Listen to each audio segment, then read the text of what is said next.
Então, gente boa, nós vamos falar sobre teologia e cultura a partir da apostila de Franklin Ferreira e Valtair Miranda, apostila de introdução à teologia do Seminário Teológico Batista do Sul do Brasil, do ano 2000.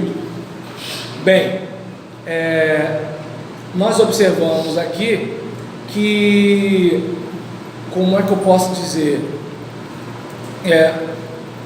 nós temos uma obra chamada Cristo e Cultura, e nessa obra se oferece uma esquematização clássica das maneiras diferentes de os crentes no decorrer dos séculos se relacionarem com o mundo ao seu redor, e como seria as 5 categorias de classificação desta questão. A gente observa que estas 5 categorias se tornaram ferramentas para descrever a forma de os cristãos encararem questões sociais, éticas, políticas e econômicas. A primeira resposta clássica em relação à questão de Cristo e cultura seria Cristo contra a cultura. Os adeptos dessa corrente enfatizam que a natureza decaída desta ordem mundial e a necessidade de se criarem estruturas alternativas que sigam mais de perto o chamado radical do Evangelho. Esta foi a solução da igreja primitiva, principalmente por parte de Tertuliano, do Didaquê e da primeira epístola de Clemente, e do movimento anabatista na época da Reforma, apresentando o cristianismo como uma maneira de viver completamente separada da cultura. Então, no relacionamento Cristo-cultura, tem aquele crente que adota Cristo contra a cultura. Nada aí tem a ver com a gente. A segunda resposta é o Cristo da cultura, onde os ensinos do Evangelho têm íntima relação com as estruturas ocidentais, e Cristo é acomodado à cultura. Apesar das objeções que são comumente lançadas a esta solução, ela tem influência muito forte na história da igreja. Os gnósticos, Abelardo de Paris e os teólogos liberais do século XIX defenderam esta posição. A gente observa que é como se Cristo, ele não está, como na outra compreensão, contra a cultura, mas é o Cristo que a gente enxerga na cultura onde a gente está. Mas tem um outro posicionamento, que é Cristo acima da cultura. E aí, nesse caso, aqui é um conceito influenciado principalmente por Clemente de Alexandria, Tomás de Aquino e Leão XIII. Essa compreensão busca uma unidade entre Cristo e a cultura, onde toda a sociedade aparecerá hierarquizada, unida ao Senhor Deus. O problema é a institucionalização de Cristo e do Evangelho, e a absolutização do que é condicionado culturalmente. Quando isto ocorre, volta-se para a segunda resposta, que é o Cristo da cultura.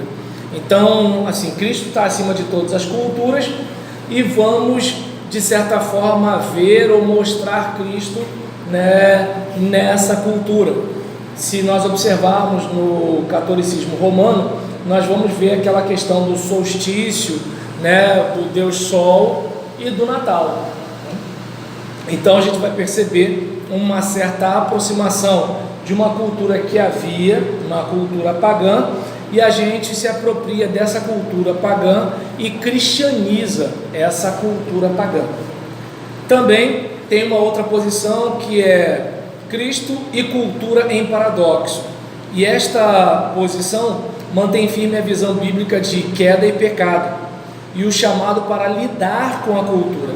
Sua relação com ela, então, é uma tensão dinâmica entre a ira e misericórdia.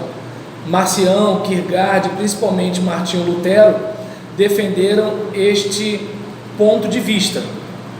Então, aquela questão de nós estarmos num mundo caído, e a gente vive uma certa tensão do tipo, nós convivemos com esse ambiente, nós convivemos com essa realidade, mas tem muitos elementos nocivos nessa cultura e isso faz com que a gente resista a algumas coisas, é uma relação de contrariedade, né? A gente tem conflitos nessa relação. E aí a quinta resposta é Cristo transformador da cultura. Seu objetivo é de que a cultura pode ser levada cativa ao senhorio de Cristo, sem desconsiderar a queda e o pecado, mas enfatizando que a criação é boa em princípio. Enfatizam que o objetivo da redenção é transformar a cultura. Por mais iníquas que sejam certas instituições, elas não estão fora do alcance da soberania de Deus. Agostinho, Calvino, John Wesley, Jonathan Edwards são alguns dos que têm exposto esta posição. Então, uma vez que o homem é criado por Deus, parte de sua cultura é rica em beleza e bondade. Pelo fato de o homem ter caído, toda a sua cultura, usos e costumes está manchada pelo pecado, e parte dela é de inspiração demoníaca. O Evangelho, então, nunca é hóspede de qualquer cultura, é sempre seu juiz e redentor. Então, o Evangelho, ele chega num lugar e o caminho adequado seria, de alguma forma, ler a cultura, participar da cultura e transformar a cultura, e não necessariamente fazer como foi feito com os cristãos que chegaram no Brasil, né? Vamos vestir as índias porque elas estão sem roupa, mas o problema estava nas índias ou estava nos cristãos? Porque os outros índios viam as índias sem roupas. Entende como é que é o negócio? Então é importante a gente olhar e verificar que assim, o Evangelho, ele não é trazer o terno e o piano para o Brasil. O terno e o piano é uma bagagem cultural. O certo seria o Evangelho ser experimentado aqui com a cultura que havia aqui. E seria importante que a gente pensasse nisso, né? Quantas vezes a gente tem uma ideia, né, de que a gente está fazendo a vontade de Deus porque a gente está usando uma roupa, tocando um instrumento, fazendo alguma coisa que está mais relacionada à igreja da Europa, lá para o século XV, XVI ou XVII, e a gente está achando que está obedecendo a Jesus, que não usou terno, que não tocava piano, né? E por exemplo, gostava de uma festa, ao contrário, né, daquilo que se imagina de um Deus desenhado pelo europeu medieval. Então é um negócio para a gente parar para pensar. E aí nisso, um modelo hierárquico de ação em 3 níveis sobre a penetração do Evangelho na cultura poderia sinalizar o seguinte: alguns costumes que não podem ser tolerados, tais como idolatria, infanticídio, canibalismo, vingança, mutilação física, prostituição ritual, etc. Tem coisas que é o seguinte, é cultura, mas não dá para a gente, como cristão, como alguém que participa do Evangelho, achar isso a coisa mais natural do mundo. É a cultura desse povo. É como aquele caso, tudo bem, pode ser a cultura do indígena, né? Matar aquele bebê que nasceu portador de deficiência, pode ser da cultura, mas isso não significa que nós, como cristãos, podemos concordar com isso, né? É uma coisa para a gente pensar. 2, oi. O senhor falou a prostituição cultural? Cultual. A prostituição também é cultural, só que a cultual é aquela que é feita pela religião. É como ela é feita lá em Roma? Em vários lugares. Em vários lugares. Por exemplo, até no século XXI, existem situações em que, por exemplo, eu não tenho prova do assunto, porque é mais depoimento de vítima, mas disseram, né, que não vou falar o nome porque a gente não tem prova dos autos, né, só depoimento de televisão, mas que o médium, ele tinha um poder mágico no pênis dele, né? Que ele podia fazer algumas coisas e as pessoas receberiam algum tipo de cura. Então, ou seja, é um ritual religioso, tá dando para entender? É um ritual religioso, mas à luz da Bíblia é uma profanação sexual. E aí, digamos, isso para não falar dos evangélicos, às vezes que vão passar o óleo da unção, né, num quarto sozinho, mas deixa quieto. E aí nesse caso, que a gente tem mania de falar só da religião dos outros, né?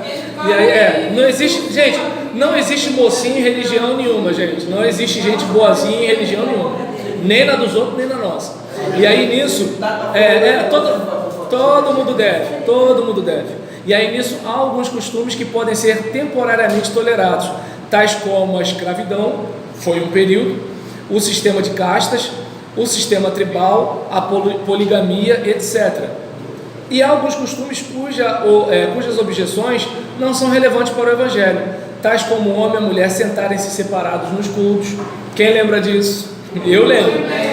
Costumes alimentares, né? Vestimentas, né? Hábitos de higiene pessoal, nada de raspar sovaco, irmã, isso é pecado. E aí nisso, tá ok? Né? Aí